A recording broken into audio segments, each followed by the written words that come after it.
নমস্কাৰ সানি technology YouTube চেনেলৰ দৰ্শকসকললৈ মই সানি আপোনালোক সকলোকে পুনৰবাৰ স্বাগতম জনাইছোঁ। দৰ্শকসকল আজি সন্ধিয়া আপোনালোকৰ বাবে বহুকেইটা গুৰুত্বপূৰ্ণ খবৰ লৈ আহিছোঁ। গোটেইকেইটা খবৰে আপোনালোকৰ বাবে বহুতেই গুৰুত্বপূৰ্ণ, তো সম্পূৰ্ণকৈ ভিডিঅ'টো শেষলৈকে স্কিপ নকৰাকৈ চাই থাকক। দৰ্শকসকল এতিয়ালৈকে যদি এই ভিডিঅ'টো এটা লাইক কৰা নাই প্লিজ এটা লাইক কৰিব, ভিডিঅ'টো শ্বেয়াৰ কৰিব আপোনালোকৰ ফ্ৰেণ্ডসকলৰ মাজত, আৰু এতিয়ালৈকে যদি চেনেলটো ছাবস্ক্ৰাইব কৰা নাই তলত থকা যোনটো ছাবস্ক্ৰাইব বটন আছে তাতে ক্লিক কৰি ছাবস্ক্ৰাইব কৰি ছাইডত থকা যিটো বেল আইকন আছে প্ৰেছ কৰি অল অপশ্যনটো ক্লিক কৰিব একেবাৰে নাপাহৰিব এনেকুৱা ধৰণৰ ভিডিঅ'সমূহ পাই থাকিবলৈ। দৰ্শকসকল আহক ভিডিঅ'টো আৰম্ভ কৰোঁ। দৰ্শকসকল এই মুহূৰ্তত এটা ডাঙৰ খবৰ, এটা বিগ ব্ৰেকিং নিউজ ওলাই আহিছে সকলোৰে বাবে। অগপ কাৰ্যালয়ত বিদ্ৰোহ, ফণীভূষণ চৌধুৰী, কেশৱ মহন্ত মুৰ্দাবাদ ধ্বনি। এই মুহূৰ্তত এটা বিগ ব্ৰেকিং নিউজ, অগপ কাৰ্যালয়ত বিদ্ৰোহ, ফণীভূষণ চৌধুৰী, কেশৱ মহন্ত মুৰ্দাবাদ ধ্বনি। মুৰ্দাবাদ ধ্বনিৰে উত্তাল নলবাৰীৰ অগপৰ কাৰ্যালয়। মিত্ৰজোঁটে দ্বিতীয়বাৰৰ বাবেও অগপক এৰি নিদিলে নলবাৰী সমষ্টি। বিজেপিৰ প্ৰাৰ্থীক সমষ্টিটো এৰি দিয়াত তীব্ৰ ক্ষোভ অগপৰ প্ৰাৰ্থিত্ব প্ৰত্যাশী দিলীপ দাস ভাঙি পৰে শোকত। দৰ্শকসকল 7:30 বজাত আৰু এটা খবৰ পাব, আপোনালোকে সেই খবৰটো চাবলৈ একেবাৰে নাপাহৰিব। তো আহক নেক্সট খবৰলৈ যাওঁ। ইয়াৰ লগতে দৰ্শকসকল আজিৰ 2 নম্বৰ খবৰটি হৈছে এটা ডাঙৰ খবৰ। এই মুহূৰ্তত এটা বিগ ব্ৰেকিং নিউজ ওলাই আহিছে। নিৰ্বাচনী হিংসা, 20জনীয়া দুৰ্বৃত্তৰ দলৰ আক্ৰমণ কংগ্ৰেছৰ নেতাক। নিৰ্বাচনী হিংসা, 20জনীয়া দুৰ্বৃত্তৰ দলৰ আক্ৰমণ কংগ্ৰেছৰ নেতাক। শিৱসাগৰ জিলাৰ ডিমৌত নিশা নিৰ্বাচনী হিংসা দেখিবলৈ পোৱা যায়। থাউৰা সমষ্টিৰ ভাৰতীয় জাতীয় কংগ্ৰেছৰ নেমুগুৰি মণ্ডলৰ সম্পাদক অনুপ সন্দিকৈক আক্ৰমণ চলাই কোনো দুষ্কৃতিকাৰীৰ আক্ৰমণত অনুপম সন্দিকৈ নামৰ নেতাগৰাকীয়ে গুৰুতৰভাৱে আঘাত পায়। প্ৰায় 20জনীয়া এটা বিজেপিৰ দলে আক্ৰমণ কৰাৰ অভিযোগ তোলে অনুপ সন্দিকৈয়ে। ভাৰতীয় জনতা পাৰ্টীৰ বিধায়ক কুশল দুৱৰীৰ গুণ্ডা বাহিনীয়ে আক্ৰমণ কৰাৰ অভিযোগ কংগ্ৰেছ কৰ্মীসকলৰ। এই সন্দৰ্ভত বিজেপি বিধায়ক কুশল দুৱৰীক তীব্ৰ সমালোচনা কৰে প্ৰাক্তন বিধায়ক সুশান্ত বৰগোহাঁই। ঘটনাৰ সন্দৰ্ভত ভুক্তভোগী অনুপম সন্দিকৈক ডিমৌ আৰক্ষীক এখন এজাহাৰ দাখিল কৰিছে। আনহাতে দুষ্কৃতিকাৰীৰ আক্ৰমণত গুৰুতৰভাৱে আঘাতপ্ৰাপ্ত কংগ্ৰেছ কৰ্মী অনুপম সন্দিকৈক চিকিৎসাৰ বাবে ডিমৌ আদৰ্শ চিকিৎসালয়ত ভৰ্তি কৰোৱা হৈছে। উল্লেখনীয় যে দুষ্কৃতিকাৰীৰ দলটোৱে ব্যৱহাৰ কৰা এখন বিজেপি দলৰ প্ৰতীক সম্বলিত বলেৰো বাহনৰ ভিডিঅ' কংগ্ৰেছ কৰ্মীসকলে ডিমৌ আৰক্ষীক প্ৰমাণ হিচাপে জমা দিছে। দৰ্শকসকল 3 নম্বৰ খবৰটি হৈছে আজি মনোনয়ন পত্ৰ দাখিল কৰিব অগপ সভাপতি অতুল বৰাই। আজি মনোনয়ন পত্ৰ দাখিল কৰিব অগপ সভাপতি অতুল বৰাই। কালি দিল্লীৰ পৰা আহি পোনে পোনে যায় নিজা সমষ্টি বোকাখাতলৈ। তাত উপস্থিত হৈ নামঘৰত সেৱা জনাই আশীষ লয়। আজি অতুল বৰাৰ মনোনয়নৰ সময়ত উপস্থিত থাকিব মুখ্যমন্ত্ৰী সৰ্বানন্দ সোণোৱাল আৰু বিজেপিৰ ৰাষ্ট্ৰীয় নেতা বৈজয়ন্ত পাণ্ডা। 10,000 সমৰ্থকসহ সাংস্কৃতিক শোভাযাত্ৰা উলিয়াই মনোনয়ন পত্ৰ দাখিল কৰিব অতুল বৰাই। বোকাখাতত 7 মাৰ্চ দেওবাৰে নিশা বিজেপি নেতা কৰ্মীৰে বৈঠক অনুষ্ঠিত হয় অতুল বৰাৰ। মিত্ৰজোঁটৰ প্ৰাৰ্থী অতুল বৰাক বিজয় কৰোৱাৰ বাবে অংগীকাৰ বিজেপি কৰ্মীসকলৰ। কেইদিনমান পূৰ্বলৈকে প্ৰাৰ্থিত্বকেন্দ্ৰিক সংঘাত হৈছিল দুই দলৰ মাজত, কিন্তু দেওবাৰে নিশা বিজেপি যুৱ নেতা আকাশ ফুকন, অনিমেষ শইকীয়া আৰু জিলা সভাপতি দেৱপ্ৰদীপ বৰাৰ উপস্থিতিত অগপ বিজেপিৰ সংঘাত নিৰ্মূল কৰে।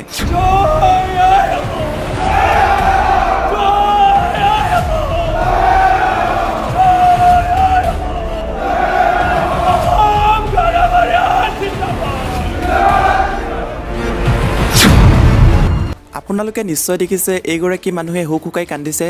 এইগৰাকী মানুহে কিয় কান্দিছে আপুনি জানেনে? এইগৰাকী হৈছে অগপৰ এগৰাকী প্ৰাৰ্থী।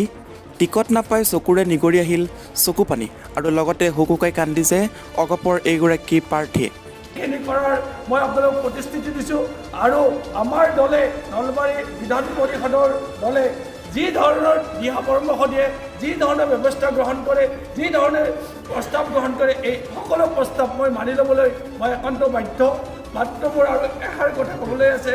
যোৱাটো বেলি আমাৰ ভাৰতীয় জনতা পাৰ্টীৰ লগত যিটো এলায়েন্স হৈছিল, সেই এলায়েন্সত আমি একেলগে সকলোৱে মিলি গাঁৱৰ প্ৰতিটো চুবুৰী, প্ৰতিটো ঠাই আমি গৈ ভাৰতীয় জনতা পাৰ্টীসকলক ভোট দিয়াৰ ব্যৱস্থা কৰিছিলোঁ, আৰু সেই মৰ্মে তেখেতসকলে 99,731টা ভোট পাইছিল। এই আটাইবোৰ ভোট হৈছিল প্ৰায় আমাৰ 70,000-75,000 ভোট অসম গণ পৰিষদ দলৰ ভোট। এই ভোটবোৰ দি আমি তেখেতসকলক বিপুল ভোটত জয়যুক্ত কৰিছিলোঁ। কিন্তু আমাৰ অসম গণ পৰিষদ দলৰ সাধাৰণ সদস্য, শুভাকাংক্ষী বা আমাৰ নেতৃবৃন্দ নেতাসকলৰ অভাৱ, অভিযোগ বা দিহা পৰামৰ্শ এদিনো তেখেতসকলে গ্ৰহণ নকৰিলে। তেখেতসকলক মই আজিৰ এই মঞ্চৰ পৰাই এটা আহ্বান জনাম, ভৱিষ্যত আহি থকা দিনত যাতে সেইবোৰ নকৰে। আমাৰ দলৰ সতীৰ্থসকলক, আমাৰ দলৰ কৰ্মীসকলক, আমাৰ দলৰ নেতাসকলক যাতে ৰাজনৈতিকভাৱে প্ৰতিষ্ঠিত কৰাৰ কাৰণে সকলোৱে ব্যৱস্থা গ্ৰহণ কৰে। দৰ্শকসকল ৫ নম্বৰ খবৰটি হৈছে এটা ডাঙৰ খবৰ। নিৰ্বাচনী আচৰণবিধি বলবৎ। ৰাজ্যত মাত্ৰ ৯ দিনতে ২.৭২ কোটি টকা লগতে ২.৪০ লাখ লিটাৰ সুৰা জব্দ। অসম বিধানসভা নিৰ্বাচন নিচেই সমাগত। সেই উপলক্ষে ৰাজ্যত নিৰ্বাচনী বিধি বলবৎ কৰা হৈছে।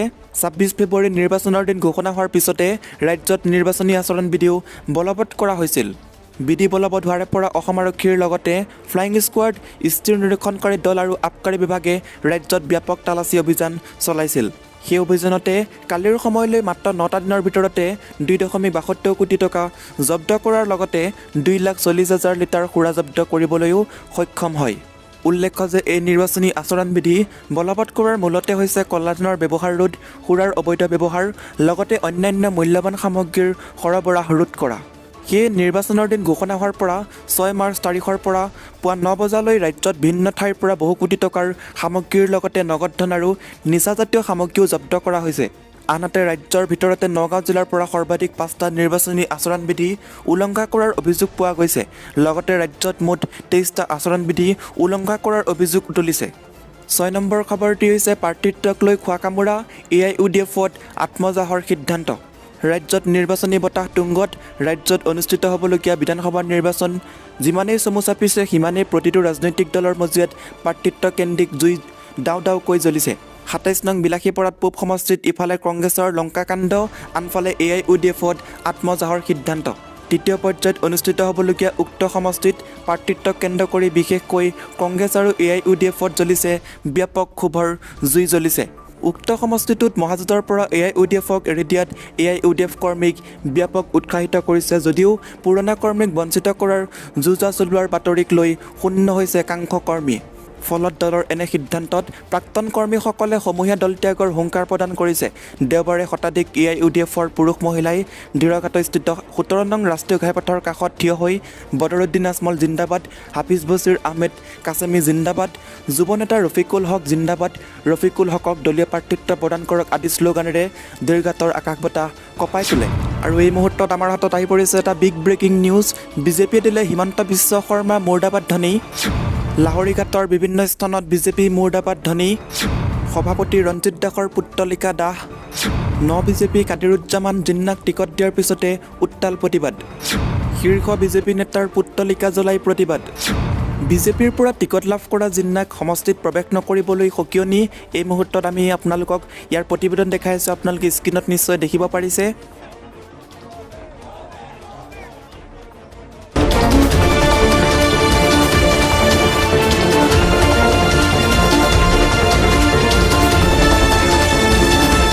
আৰু ইয়াৰ লগতে ৭ নম্বৰ খবৰটি হৈছে টিকট লাগে। পূৰ্বে কৰা ভুলৰ বাবে ৰাজ্যিক নেতৃত্বৰ ওচৰত ক্ষমা বিচাৰি শিলাদিত্যৰ সন্তাপ। এইবাৰ নতুন ৰূপত দেখা গ'ল হোজাইৰ বিজেপি বিধায়ক শিলাদিত্য দেৱক। এসময়ত বিতৰ্কিত বক্তব্যৰ বাবে বিৰোধীৰে নহয় দলৰ ভিতৰতো ৰোষৰ বলি হোৱা শিলাদিত্যই দেওবাৰে নতুন দিল্লীত সন্তাপ প্ৰকাশ কৰা দেখা গ'ল। হোজাইৰ বিধায়ক শিলাদিত্য দেৱে দলীয় প্ৰাৰ্থিত্ব নিশ্চিত কৰিবলৈ পূৰ্বে কৰা ভুলৰ বাবে সংবাদ মাধ্যমৰ জৰিয়তে ৰাজ্যিক নেতৃত্বৰ ওচৰত ভুলৰ ক্ষমা বিচাৰিলে। কেইমাহমান পূৰ্বে বিধায়ক শিলাদিত্যই বিজেপিৰ ৰাজ্যিক সাংগঠনিক সাধাৰণ সম্পাদক ফণীন্দ্ৰনাথ শৰ্মাৰ বিৰুদ্ধে প্ৰায় মুকলিকৈ ক্ষোভ ব্যক্ত কৰিছিল। শিলাদিত্যই আনকি ৰাজ্যিক সাংগঠনিক সাধাৰণ সম্পাদক ফণীন্দ্ৰনাথ শৰ্মাক দলটো ইচ্ছামতে পৰিচালনা কৰি বিভাজিত কৰাৰ বাবেও জগৰীয়া কৰিছিল।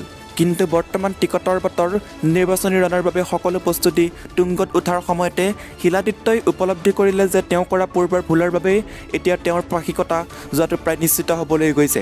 আনহাতে হোজাইত তেওঁৰ প্ৰতিদ্বন্দ্বীৰ ৰূপত অৱতীৰ্ণ হোৱা বিজেপিৰ ৰাজ্যিক মুখপাত্ৰ ৰামকৃষ্ণ ঘোষে টিকটৰ দৌৰত বহুদূৰ আগবাঢ়ি গৈছে। এনে পৰিস্থিতিত শিলাদিত্যদেৱে দেওবাৰে নতুন দিল্লীত হঠাতে সংবাদ মাধ্যমৰ আগত তেওঁ কৰা ভুলৰ বাবে দুখ প্ৰকাশ কৰাৰ লগতে ফণীন্দ্ৰনাথ শৰ্মাক কৰা সমালোচনা ভুল আছিল বুলি ইয়াৰ বাবে ক্ষমা বিচাৰে। উল্লেখ্য যে বিজেপিয়ে প্ৰথম আৰু দ্বিতীয় পৰ্যায়ৰ নিৰ্বাচন অনুষ্ঠিত হ'বলগীয়া সমষ্টিৰ প্ৰাৰ্থী তালিকা প্ৰকাশ কৰিছে যদিও হোজাইত এতিয়াও প্ৰাৰ্থীৰ নাম ঘোষণা কৰা হোৱা নাই। সেয়েহে শিলাদিত্যদেৱে ততাতৈয়াকৈ দিল্লীত ক্ষমা খুজি হ'লেও টিকট লাভৰ শেষ চেষ্টা চলাইছে বুলি বিভিন্ন মহলত চৰ্চা লাভ কৰিছে। আৰু ইয়াৰ লগতে দৰ্শকসকল আজিৰ ৮ নম্বৰ খবৰটি হৈছে এটা গুৰুত্বপূৰ্ণ খবৰ।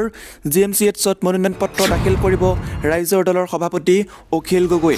আমি এই মুহূৰ্তত আপোনালোকক এটা গুৰুত্বপূৰ্ণ খবৰ দি আছোঁ। GMCHত অখিল গগৈৰ মনোনয়ন পত্ৰ শিৱসাগৰ সমষ্টিৰ নিৰ্বাচনৰ বাবে মনোনয়ন পত্ৰ দাখিল কৰিব অখিল গগৈ। GMCHৰ চৌহদত কটকটীয়া নিৰাপত্তা বেষ্টনী। GMCHত অখিল গগৈৰ মনোনয়ন পত্ৰ। দৰ্শকসকল ইয়াৰ লগতে ৯ নম্বৰ খবৰটি হৈছে তেজপুৰত অগপ কৰ্মীয়ে জ্বলালে দলীয় পতাকা বেনাৰ পোষ্টাৰ।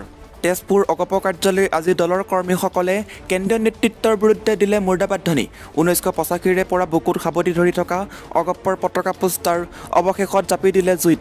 উল্লেখ্য যে অগপ গণ পৰিষদৰ তেজপুৰস্থিত জিলা কাৰ্যালয়ত আজি দলটোৰ কৰ্মীসকলে দলীয় পতাকা বেনাৰ পোষ্টাৰ আৰু সভাপতি অতুল বৰা কাৰ্যকৰী সভাপতি কেশৱ মহন্তৰ ফটো জ্বলাই ক্ষোভৰ বহিঃপ্ৰকাশ ঘটায়।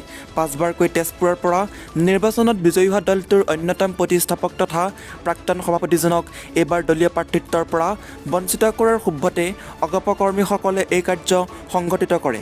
আনকি অগপ দলৰ ৰাজ্যিক নেতৃত্বৰ সিদ্ধান্তত উত্তেজিত হৈ পৰা তেজপুৰৰ অগপ কৰ্মীসকলে বিধায়ক গোস্বামীক এইবাৰ তেজপুৰত নিৰ্দলীয় প্ৰাৰ্থী হিচাপে প্ৰক্ষেপ কৰাৰো হুংকাৰ দিয়ে।